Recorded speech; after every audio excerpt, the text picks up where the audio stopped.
चालणं हा आपल्या आयुष्याचा महत्त्वाचा भाग आहे आणि उत्तम व्यायाम सुद्धा. पण यामध्ये अडथळे येऊ लागले तर या ताईला देखील असं व्हायचं. त्यांचा खुबा तिरका असल्यामुळे हा अडथळा बनला होता. जन्मजात त्यांना खुब्याच्या सांध्यातील बॉल निखळला असल्यामुळे तिला हा दोष होता. चालणं अवघड झालं होतं.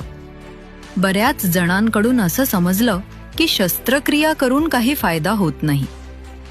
या त्रासावर उपचार होऊ शकतो या माहितीपासून ताई दूर होती.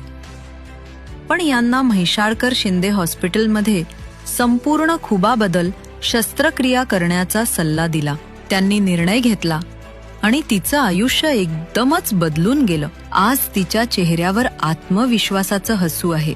वेळ जायच्या आधी घेतलेला निर्णय योग्य ठरला.